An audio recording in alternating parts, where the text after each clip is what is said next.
Hello, and today I will be reviewing the Captain America Winter Soldier Precision Strike Winter Soldier figure from Hasbro in the 3 3/4 inch line. I picked this up from Toys R Us. It was supposed to be £10, they had an offer on, it was £8. If you are after one of these figures, you might want to pick them up quickly because they were flying off the shelves, and by the time the Blu-ray comes out you'll probably be paying a lot more money than £8 for them. Okay, let's have a quick look at the packaging.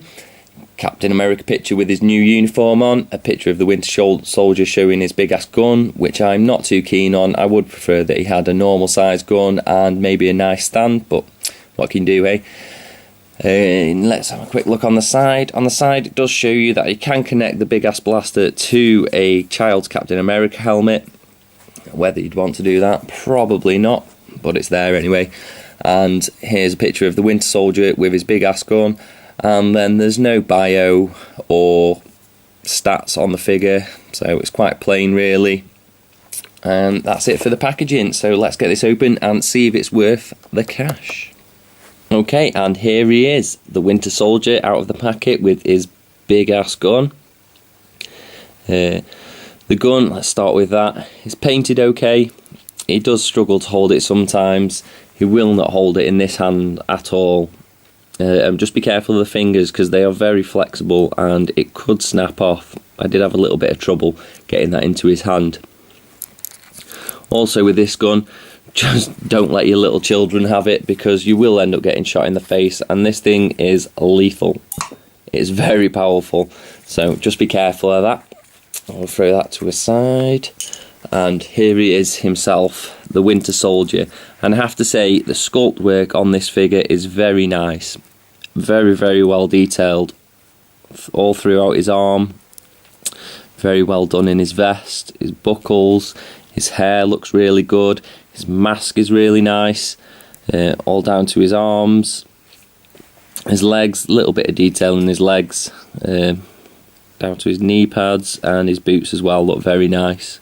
The paintwork on this figure, I have to say, is done very well. Also, the star is a very nice piece. There's not really any bleeding on the face, any around the hair, so I have to say the paintwork on the face is very nice too. All inside all these creases. Not really much going on the back. It does look a little bit plain and boring from the back. And we maybe could have done with a little bit more paint on the belt. Definitely could have done with a bit of a wash on the trousers, and maybe a little bit in the boots as well, just to bring out a little bit more detail. It is all just one flat colour. Okay, let's start with the articulation. We have the head, it moves side to side. You do get a very tiny amount of up and down on it, but not much at all. And then on the shoulder we have a ball hinge, good range of motion all the way around. Out to the side, quite far back, not too far forward across the chest due to the sculpt, but that's fine. And then we have a ball hinge in the short elbow as well, get some very nice motion out of that, all the way round. And then exactly the same on this side, another ball hinge on the shoulder and a ball hinge on the elbow.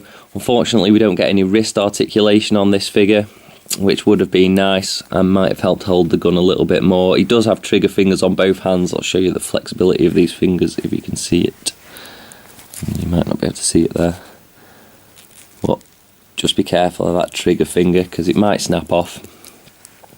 And then down to the legs we have a ball peg in the top of the thigh and a ball hinge actually in the groin area, and then the knee is a ball hinge also, and no more articulation in the feet, which is a shame.